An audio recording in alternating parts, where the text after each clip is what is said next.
जो आज हम थर्ड कुंडली एनालिसिस करने जा रहे हैं वह है भारत के 20वीं सदी के सबसे बड़े आध्यात्मिक गुरु श्री रजनीश ओशो जी की।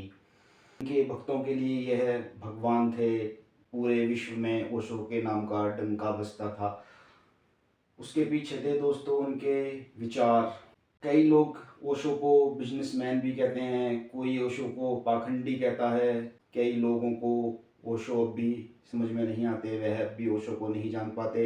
लेकिन बड़े आध्यात्मिक गुरु थे और उन्होंने ध्यान का जो मार्ग बताया, उनकी जो फिलॉसफी थी वह बहुत ही गहरी थी। हम देखते हैं उनकी कुंडली क्या बताती है, कैसे विचार, कैसे व्यक्तित्व के ओशो धनी थे। त्रिकोणेश अष्टम स्थान में जाकर बैठ गए हैं। इस ओशो की कुंडली में जो सबसे बड़ी एनालिसिस करने वाली चीज़ है, एनालिसिस करने वाला पार्ट है, वह यही है। Because 5 planets are sitting in the 8th house. नमस्कार दोस्तों, मैं एस्ट्रोलॉजर राहुल राघव आपका स्वागत करता हूँ अपने YouTube channel D code astrology with Rahul Raghav में। तो डी कोड एस्ट्रोलॉजी की श्रृंखला को आगे बढ़ाते हुए दोस्तों, कुंडली एनालिसिस की सीरीज़ में जो आज हम थर्ड कुंडली एनालिसिस करने जा रहे हैं वह है श्री चंद्रमोहन जैन, भगवान श्री रजनीश ओशो की। जी हाँ, भारत के 20वीं सदी के सबसे बड़े आध्यात्मिक गुरु श्री रजनीश ओशो जी की। दोस्तों, बचपन में इनका नाम श्री चंद्रमोहन जैन था। बाद में चलकर इनका नाम रजनीश हुआ, फिर इनका नाम ओशो हुआ और इनके भक्तों के लिए यह भगवान थे। लोग इन्हें भगवान श्री रजनीश ओशो के नाम से भी जानते हैं। उसके पीछे थे दोस्तों इनके महान विचार। भगवान शब्द का दोस्तों हम अपनी एक वीडियो में आपको ज़रूर बताएंगे। भगवान शब्द दो चीज़ों से मिलकर बना है, भग प्लस वान। तो भग की 6 श्रेणियाँ होती हैं: ऐश्वर्य, वीर्य, श्री, यश, ज्ञान और वैराग्य।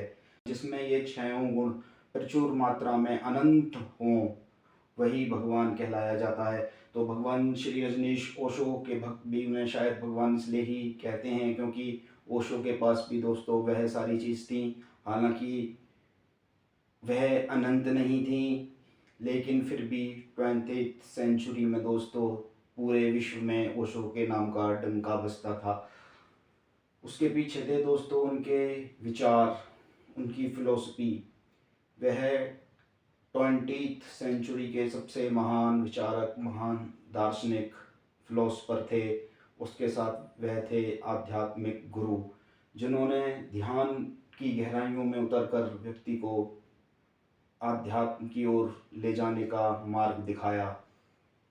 कई लोग ओशो को बिजनेसमैन भी कहते हैं, कोई ओशो को पाखंडी कहता है, क्योंकि ओशो ने दोस्तों एक तरीके से जो भी ट्रेडिशनल थी, जो भी परंपराएं थी, उनकी जो भी हायरार्की थी का एक तरीके से ओशो ने दोस्तों विरोध किया। उन्होंने एक अपना अलग ही सिद्धांत चलाया, लेकिन वह सिद्धांत भी दोस्तों भगवान की ओर जाने का ही मार्ग है। किसी को दोस्तों ओशो अब भी काफ़ी ज़्यादा समझ में आते हैं, तथा कई लोगों को ओशो अब भी समझ में नहीं आते, वह अब भी ओशो को नहीं जान पाते। लेकिन मैंने जहाँ तक ओशो को सुना है, काफ़ी उनकी किताबें भी पढ़ी हैं, लेक्चर्स भी सुने हैं, तो मैं जिस विचार पर पहुँचा हूँ कि ओशो सच में एक बड़े आध्यात्मिक गुरु थे और उन्होंने ध्यान का जो मार्ग बताया, उनकी जो फिलॉसफी थी वह बहुत ही गहरी थी और वह बहुत ही ज़्यादा इंटेलिजेंट थे। तो चलिए इन बातों को पीछे छोड़ते हुए हम देखते हैं उनकी कुंडली क्या बताती है, कैसे विचार, कैसे व्यक्तित्व के ओशो धनी थे। जन्म दिनांक 11 दिसंबर 1931। जन्म समय है शाम के 5:45 और जन्म स्थान है कुछवाड़ा, मध्य प्रदेश में दोस्तों। चंद्रमोहन जैन अपने 11 भाई बहनों में सबसे बड़े थे। इनके पिता का नाम श्री बाबूलाल जैन तथा माता का नाम सरस्वती जैन था। तो चलिए शुरुआत करते हैं जन्म कुंडली एनालिसिस पे। वृषभ लगन की कुंडली बनी और इसके कारक ग्रह बने शुक्र, पंचम स्थान के स्वामी बुध तथा 10th स्थान के स्वामी शनि, जो तीनों के तीनों दोस्तों अष्टम स्थान में जाकर बैठ गए हैं। त्रिकोणेश अष्टम स्थान में जाकर बैठ गए हैं। इसके साथ दोस्तों वहाँ पर चंद्र और मंगल की भी युति है। चंद्र दोस्तों पराक्रमेश हैं जो अष्टम में जाकर बैठ गए, तथा मंगल इस कुंडली में दोस्तों सप्तम स्थान के स्वामी हैं तथा उसके साथ साथ मोक्ष स्थान के स्वामी हैं। तो मंगल अष्टम स्थान पर जाके बैठ गए। तो दोस्तों ओशो की कुंडली में जो सबसे बड़ी एनालिसिस करने वाली चीज़ है, एनालिसिस करने वाला पार्ट है, वह यही है।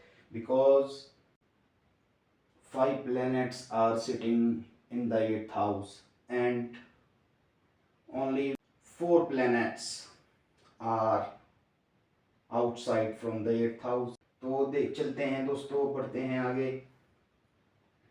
अब हम देखेंगे आपको, जैसे कि ओशो की क्वालिटीज़ के बारे में पता ही है, वह कितनी मंत्र मुग्ध कर देने वाली स्पीच दिया करते थे। चाहे वह कोई भी विषय हो उसके बारे में ओशो का ज्ञान, ओशो की नॉलेज अपरंपार थी और वह एक कमाल के वक्ता थे। तो चलिए इसी चीज़ से हम शुरुआत करते हैं। 3rd स्थान दोस्तों कुंडली में कम्युनिकेशन का स्थान होता है, वार्तालाप का स्थान होता है, स्पीच देने का स्थान होता है। उसमें ही दोस्तों गुरु उच्च के बैठे हुए हैं और उच्च के गुरु पंचम दृष्टि से दोस्तों सूर्य को देख रहे हैं। गुरु जब भी दोस्तों सूर्य को देखते हैं तो सूर्य बली हो जाते हैं। उसके साथ साथ गुरु सप्तम दृष्टि से खुद अपने घर को देख रहे हैं। काल पुरुष की कुंडली में दोस्तों 9th नंबर राशि धनु राशि आती है। तो 9th नंबर जो कुंडली में भाग्य स्थान होता है, धर्म स्थान होता है, यह धर्म का स्थान है, भाग्य का स्थान है, धर्म का स्थान है, भाग्य का स्थान है। इसको खुद गुरु अपने सप्तम दृष्टि से देख रहे हैं।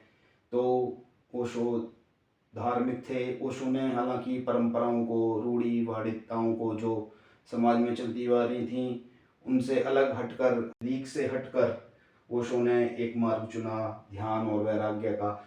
फिर उसके बाद दोस्तों गुरु की 9th दृष्टि पड़ रही है खुद अपनी राशि पे। यह भी स्थान दोस्तों लाभ स्थान होता है। तो हमने बात करी सप्तम स्थान पर जो गुरु की पंचम दृष्टि पड़ी दोस्तों। सप्तम स्थान जनता का अपार प्यार का होता है। तो जनता का प्यार ओशो को बहुत अपार मात्रा में मिलता था। उनके लिए लोगों में एक अलग ही पागलपन था। वह विश्व के किसी भी कोने में जाए लोगों का तांता उनके लिए लग जाता था। हर कोई ओशो को सुनना चाहता था, हर कोई उनका मुरीद था। उनकी पर्सनैलिटी एक मैग्नेटिक पर्सनैलिटी थी दोस्तों। जैसा कि हमने आपको दोस्तों अपने प्रीवियस वीडियोस में भी बताया है, अगर आपने अभी वो जाकर वीडियोस नहीं देखे तो उन्हें जाकर कृपया जरूर देखें। सूर्य जब भी सप्तम स्थान में होता है और लगन को देखता है, लगन अगर सूर्य से इन्फ्लुएंस हो और सूर्य की प्लेसमेंट 7th स्थान में हो दोस्तों, तो व्यक्ति में एक तेज होता है, लेकिन व्यक्ति के बाल धीरे धीरे दोस्तों आगे से चले जाते हैं। तो आप भी जब देखेंगे जो ओशो के फोटोज़ हैं, जब उन्होंने 50 क्रॉस किए उसके बाद, उससे पहले से ही लगभग उनके बाल जाने लगे थे और उनके बाल आप देखेंगे कि आगे से पूरे जा चुके हैं। तो सूरज जब भी लगन को देखते हैं दोस्तों, माथे पे से आगे से बाल जाना शुरू हो जाते हैं। तो पहला सिग्निफिकेंस जो मैंने आपको सूर्य का बताया था वो यह है। इसके अलावा भी दोस्तों सप्तम में सूर्य के बहुत सिग्निफिकेंस है। जब सूर्य लगन को देखेंगे तो व्यक्ति में अपार तेज होगा। तो इस तरीके से हम इसकी प्रेडिक्शन देखते हैं। अब हम बात करते हैं दोस्तों इस युति की। दोस्तों संन्यास योग, कुंडली में एक संन्यास योग होता है। जब 4 ग्रह कुंडली के एक स्थान में एक घर में बैठ जाएं, या 4 से अधिक ग्रह एक स्थान में एक घर में बैठ जाएं, तो कुंडली में एक संन्यास योग का दोस्तों जन्म हो जाता है। तो हम देखते हैं, इसको डिकोड करने की कोशिश करेंगे और आपको बताएंगे कि कैसे इस कुंडली में संन्यास योग फॉर्म हुआ, क्योंकि ओशो खुद एक सन्यासी थे। उन्होंने ताउम्र दोस्तों विवाह नहीं किया, वह ईश्वर की ही खोज में लगे रहे। उन्होंने बुद्ध को पढ़ा, उन्होंने लाओ त्से को पढ़ा, और भी विश्व के बड़े बड़े जितने भी दार्शनिक थे सबको ओशो ने दोस्तों पढ़ा था। तो बढ़ते हैं आगे, हम देखते हैं लगन। लगन के स्वामी दोस्तों खुद व्यक्ति होता है, व्यक्तित्व होता है। वह चला गया अष्टम स्थान में शुक्र, उसके साथ ये स्थान कुटुंब स्थान सेकंड स्थान होता है, जहाँ 3 नंबर राशि है। 3 नंबर राशि के स्वामी दोस्तों मिथुन राशि, इसके स्वामी बुध, वह भी चले गए दोस्तों अष्टम स्थान में। तो शरीर भी गया, कुटुंब भी गया। उसके बाद आगे चलते हैं दोस्तों, जब हम आगे बढ़े तो ये दाम्पत्य जीवन का स्थान होता है। इसके स्वामी मंगल, जो मोक्ष भाव के भी स्वामी हैं, वो भी चले गए अष्टम स्थान में। तो देखा जाए तो इन सबके कारक तत्व अष्टम स्थान में हो गए, लगन द्वितीय सप्तम, तथा बुध भी अष्टम स्थान में। तो सारी की सारी चीजें जो ये संतान संतति बुद्धि विद्या का स्थान होता है, उसके स्वामी भी बुध अष्टम स्थान में चले गए। भाग्य स्थान के स्वामी दोस्तों शनि। शनि जब भी हम किसी कुंडली में दोस्तों संन्यास योग के बारे में देखें, संन्यास योग के बारे में जानें सीखें, तो उसमें शनि केतु और गुरु की स्थिति देखना अत्यंत आवश्यक है दोस्तों, क्योंकि केतु अध्यात्म के कारक हैं, मोक्ष के कारक हैं। और जैसा कि हमने आपको अपनी पिछली प्रीवियस केतु वाली वीडियो में बताया, अगर आपने वह वीडियो नहीं देखी तो आप प्लीज़ उसे जाकर देखें, आपको केतु के विषय में सारी जानकारी वहाँ से पता चल जाएगी।